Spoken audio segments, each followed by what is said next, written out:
Hi, I'm Kathleen Whyman, author of Humorous Women's Fiction, and I am one of the hosts of Author Events Author Talk series. And today I'm with the fantastic Karen King, who I'm very envious of the weather out there in the sunshine in Spain, where it's a bit of a great autumnal day here. But Karen is bringing her sunshine over here for us. Karen has been writing for 40 years and has published 7 psychological thrillers. I have to refer to my notes because you've published so many. 12 women's fiction novels, over 120 children's books, 2 young adult novels, and several short stories for women's magazines. Karen's early writing included writing for iconic magazines such as Jackie, Winnie the Pooh, and Barbie. Karen, thank you so much for your time today. It's great to talk to you. Thank you for having me. We actually have talked before, haven't we, on email about Jackie Yes, magazine because yes. Because didn't you write for Jackie magazine as well? well, no, I tried to. When I was at Oh, school, okay. I submitted some short stories and I still have the rejection letters. Yeah. Well, I was lucky. I got lucky. Yeah, I would have loved to. You had my dream job then. Oh, But although that was brilliant for you, obviously you then progressed into novels. You've been published for 40 years, so you obviously know what you're doing. well, I So, hope so. yeah. You never know. Well, you've been fooling people for a long time if you don't. Yes, yeah. But could you tell us about how you got started, please? Oh, trying to condense it. Okay. I've always written. So when I was a kid, I used to send off short stories to in the Birmingham Evening Mail. There was a chipper club, and I used to send, and to Bunting magazine, and I got little Oh, poems and that's stories funny. published. But as a grown up, my first one yet was for Jackie magazine. It was an article called "Beating the Doll Blues" back in the 80s, and I did a few articles for them, and I did photo stories. I'd Yeah. never done anything like this before. I just used to blag. I used to say, "Send me a sample script," and then I used to study it, and then I sent out stories to children's comics like Get Along Gang and Acorn Green. This is way back in the 80s. You won't know them, but Acorn Green said to me that it was Marvel Comics. They wanted me to write regular uh, comic strips for them, and I hadn't done those before. So I thought they can't be much different from a photo strip. So I just said, send me a sample script. And I just blagged my way through doing uh, articles and quizzes and puzzle pages and horoscopes and problem pages for a variety of magazines. Barbie, Cindy, My Little Pony, Thomas the Tank Engine. Can't remember them all, but I did that for quite a few years, and then I sort of started writing books, activity books, because all my kids were little then, and I used to do lots of activities with them. So my first activity book was for Scholastic called Christmas Fun, and then I went on to picture books because I thought they can't be much different from comic strips, and it just sort of went like that, just trying to keep a roof over our heads really, and doing whatever it took within reason. So did your books get for older children as your children grew older? Yeah, I Is mean it- they're all grown up and got their own families now, so yeah, That's it's why sort you of, need the psychological thrillers now and the yeah, women's it fiction. was fitting in with the time scale as well, because I worked at home all the while. So I think to write an 80,000 word book then would have been difficult with a busy household. Mm. But you could do a comic strip, or you could do, a story, or a children's book of sort of like 10,000 words or something. And it just kept in ink. I was what you call a jobbing author. A lot of the time I sold my copyright. It was just all about sort of keeping the Okay. income in. So Yeah. yeah. And when did you start with the psychological thrillers and the women's fiction, the adult novels? Right. Um my first adult novel was, I think, 2009. I'd always wanted to write a Mills and Boo, and I tried and failed miserably. So don't feel too bad about Jackie, because I couldn't crack Mills and Boo. But I adapted one. I lowered the heat a little bit, and I sent it to people's friend, and they published it as a pocket novel. Ah, And that is still in print now because I sold it on to Accent Press and Headline. It's still published by Headline. So yeah, that was my first one. And then I sort of went on from there. I went to the RNA conference, yeah. um, and I had a one-to-one with an editor, and I just had a paragraph, and they asked me to write it up. So I went back the next year with that written up and 2 lines for 2 other books, and they gave me a 3-book contract, and that was Accent Press, which got taken over my headline. And then book, yeah, Isabel, who is my editor at Boldwood now, she was at Bookouture, and she approached me to write for Bookouture, romance for Bookouture, and I was in the process of moving to Spain. So I started that when I went to Spain, and then I said to her, I would really like to do a psychological thriller, and I took the idea with her, and she said, go for it. So she backed me onto that, and I got onto psychological thrillers. So I was then writing for Headline, the romance novels and psychological thrillers for Bookouture, and she went to Boldwood, and I missed her. So I said to her, I'd like to write novels about older people. And she says, go for it. So I'm with Bookouture for the psychological thrillers, and I'm with Boldwood for the Golden Girls books, which I love because it's my age group, and it's sort of, it's my live life in a way. So yeah, so I'm having fun with both. Yeah. Oh, fantastic. So go for it. That's the mantra. Yeah, go for it. Yeah, Like brilliant. Patty says in the old girl's bucket list, grab life by the horns. So yeah, sorry, flag Yeah, it until you get it right.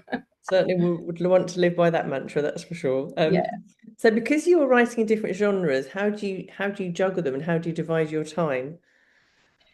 I think because I've always written for lots of different publishers way back when I was freelancing, and I was writing for maybe 6 different comics magazine groups. It's just I don't really have a problem with that. And I find it better because, say I'm stuck on a scene in a psychological thriller, or it's a little bit harrowing. I don't write too gruesome anyway because I'm a wimp, but you know me. It's nice to go on to something else and free your mind, and then you can go back to that with clearer eyes. So I do enjoy writing the 2 genres. So yeah, it's good fun. Yes, well done you. I struggle to write one, let alone two at the same time. It's just what I've got used to. Yeah. It does amaze me that I haven't got the characters' names mixed up. Sometimes I have to check to make sure I haven't, got the romance guy in the thriller or the other way around. You've But accidentally stabbed somebody in the romance yeah, novel. How do you think your writing has changed during your career?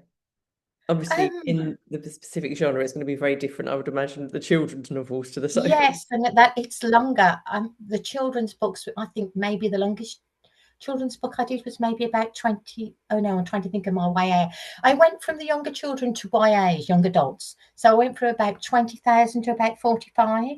Yeah, And that was a big jump. yeah, Bear in mind, I started off with short stories of 250 words. yeah. And then the first romance novel was, I think, 55 because I was trying to do Mills and Boon. And that was a bit more of a jump. And then when I went on to the other romance novels and the psychological thrillers, they were 75. And I'm a very sort of like, because I learned doing comic strips and that, where you had maybe 24 words per frame. I'm a very concise writer, so I can write the story in a couple of thousand words. So then I've got to pad it out. A beach is a beach in my first draft. In the second draft, it's maybe golden sand. In the third draft, you get the whole scene. So Yeah.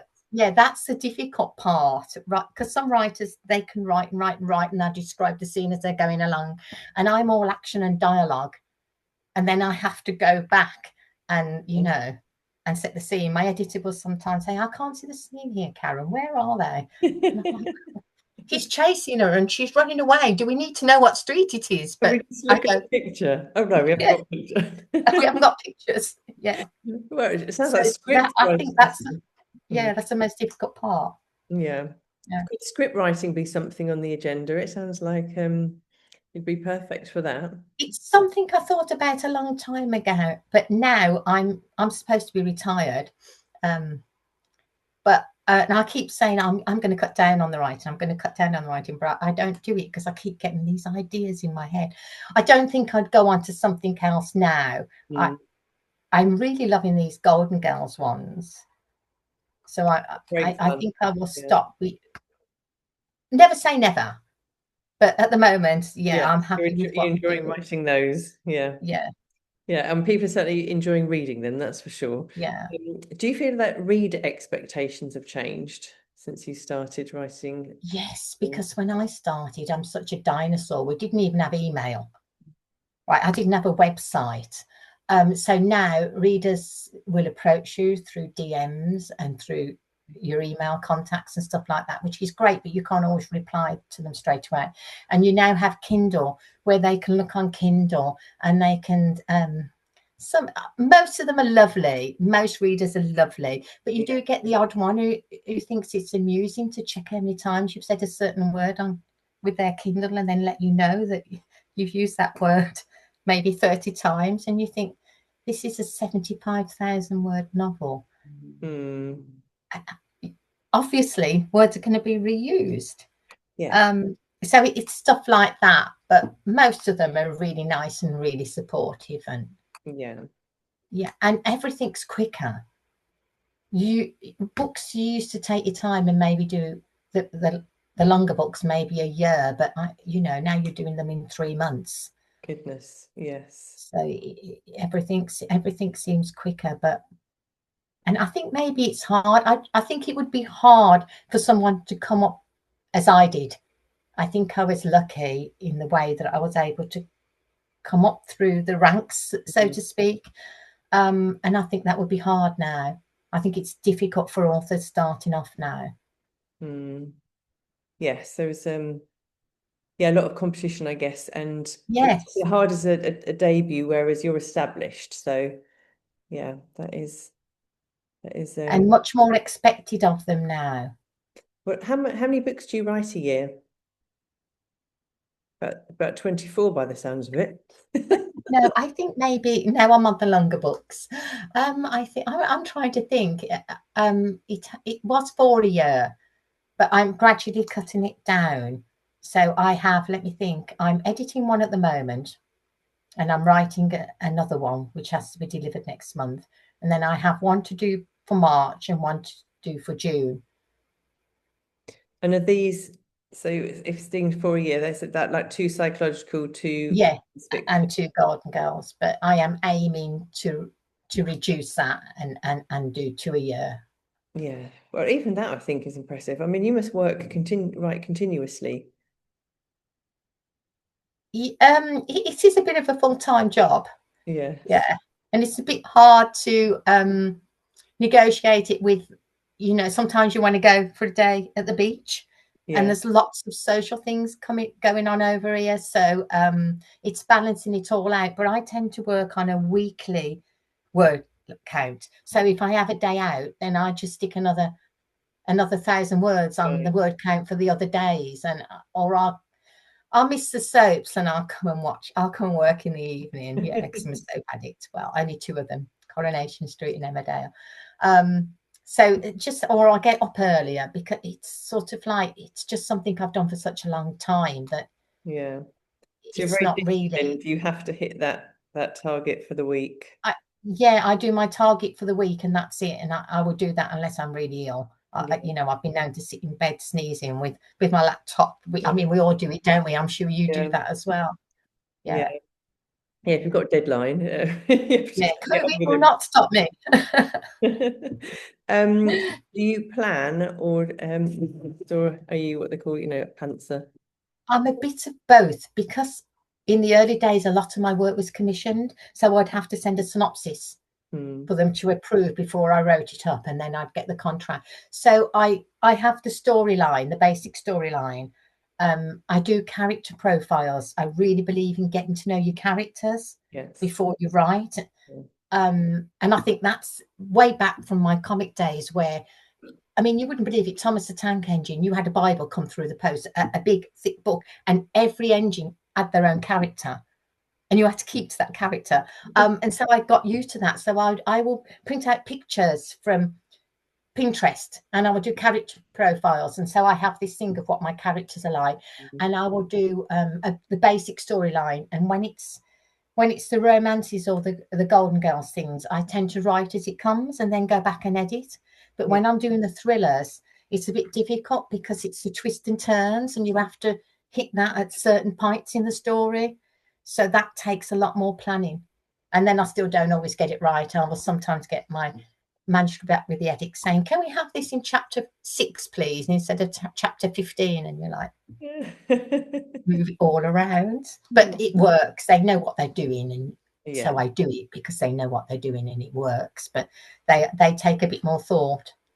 Yes. Do you always know how it's going to end with your books, especially the psychology? Roughly, but I sometimes change my mind who the culprit's going to be. Sometimes I have a couple of them in mind and I think, which one shall I have?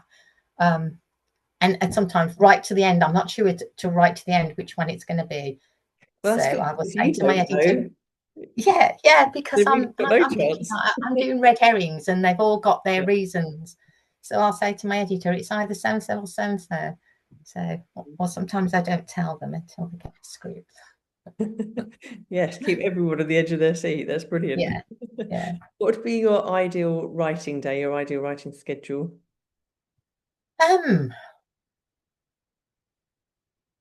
Martinis for breakfast, then. yeah, I don't think I have one. I just go with what I've got to go do Yeah. for that day. Or if it's a really nice day and we feel like getting out, then unless I'm really on, it's got to be delivered in 2 days, I will sort of go out and write the next day. So I don't really have one, no, as long as I do my word count for the week. Yeah. Yeah. And where do you get your inspiration? I mean, coming up with so many books as you do. I don't know. I've just always had stories buzzing around in my head. And like sometimes, as I said, I say I'm going to slow down, and then my editor will say, well, we'll give you another contract. How many books do you want? Have you got any ideas? And I've got the ideas. So I'm like, well, there's this. And then they'll say, well, do you want to do all of them? And I'm like, do I? Yeah, I've lived a bit. I've lived the kind of life that gets you lots of ideas, I guess. So Intriguing. Well, we'll have yeah. to carry on that conversation once we stop recording. Over those martinis. Sangria, we're in Spain. Of course, yes. Sorry, darling. Yes. Cup of tea Yes. here, sangria there. Cafe con Um, leche. what would you say are your top writing tips? Okay, I did think about this, and really it depends what you're writing for. Right, if you're writing because you really want to get published, I would say, because this is what's helped me through the various genres, know your market, know your reader. Right, and I think that's really important, because if Yeah. you sort of submit an idea for a romance novel and it's literary fiction, it's not going to fit. Or if it's a thriller, it's not going to fit. And your reader has expectations when they pick up your book, Yeah. what they want it to be. And be flexible and adaptable. If you want to write for a living, then you have to, I think, have to be that, so that you can go where you think the market is. And that's just what's helped me along the years, because when the children's magazines folded, obviously I had to look for more work as a Yeah. freelancer. So you just be flexible and adaptable, and don't be too precious. Listen to your editor, because they want that book to sell as much as you do. Yes. If I really, really feel strongly about something, then I will say, I don't really don't want to do this because of this reason. And always my editor, whatever editor is being, and saying that's fine. Mm. But mostly I will listen, because they know what they're doing. Uh, um, if you and characters make stories, you've got to know your characters inside out, so that you can write about them, I think, especially if it's a longer novel. But if you're not writing for a living, if you just want to write a book and you just want to get that book out there, then write the story that's in your heart, Mm. because it will find a market. It might take a few years, but it will find a market. So I think that's it really. That's what I go by. No, that's brilliant advice. Thank you. I just had a thought actually, because you write in the two completely different genres, did you ever consider having a pen name when you went into psychological thrillers? Right. When I first started off, all those years ago, I used to have a pen name. I think I did. Yes, I'd done some articles for women's magazines, babe. I've had some stories published in People's Friend and My Weekly, and I think way back I had a couple of articles published, and I had different names, and I had a little notebook, and in the end I didn't know who I was. It was like ridiculous because I kept using a different name, so I just stuck to Karen King. I just stuck to Yes. my own name, and I've since remarried, but I still stick to that name because Yes. that is my author name. That's what I'm known by. So it makes life easier. And Yeah. I also had a different website for the thrillers Mm. and the women's fiction, but it's such hard work trying to keep the two of them up. So I just put on the same website. And a friend of mine, Lorraine May, she gave me the brilliant tagline, writing about the light and dark of relationships. I thought, that's it. Oh, yes. Yeah. That is So good. I just keep the one website, the one author page now, and it just makes life simpler. And Yeah. yeah, my readers don't seem to mind. No, and it sounds like you've got enough going on without having to juggle different websites and It's difficult. personas. Yeah, and I had Instagram in two names as well. I had when I was doing the young adults Yeah. for, because before I came over here, I was patron of reading at a secondary school. Mm. So I had a page for that, but now I just try and just keep it to the one, and that's easier. Keep it simple. Sounds like a good Yeah, plan, yeah, seeing as you've got yeah, so much else going on. Um, yeah. so what are your latest books and where can people get them and find you? Right. This is published today, so it's Oh, published the 10th of October. This is my latest. congratulations. Right, the You one can hold it before up a that, little bit higher so we can see it. The Old that's Gal my latest. bucket Yeah, list. Yes, Old congratulations. Girls Bucket List. Congratulations. Happy Thank publication you. day. Thank you. And this was the one before it. So this was my first Golden Girls for Boldwood. Wow. And I'm so excited because it's been in the Amazon top 100 for weeks and weeks. Well, And I'm congratulations. like, wow. And my last thriller, which was out in April, is this. Don't trust him. Brilliant. Yeah. But they're all going straight on my to be So read. those are my latest ones. Yes. Yeah, you haven't got time to show them all, the ones you've had published. Um, and how many more are there in the Old Girls series? Well, I'm writing the last one now, which has to be delivered next month. But there is a new contract coming up, but I can't talk about that till it's announced. Mm. And I am finishing one thriller, and I have another one to do. So Fantastic. Well, that will I keep your still, fans content for a while then, which is good news. They're not going to let you retire. I hope you know that. I don't know whether I can because I just keep getting the ideas. Yes. And I want to write them. Once I've got the ideas, I want to write them, but I'm definitely going to slow down, I She think. said. Oh, thank you so much for your time. Congratulations and happy publication Thank you. day. And yes, for everyone watching, please make sure you subscribe to Author Events UK on YouTube so you don't miss any of the other author interviews. And thank you, Karen, for your time today. Really, really appreciate it. Thank you for talking to me. Thank you. Take care. Bye-bye. Bye. Bye-bye. Bye-bye.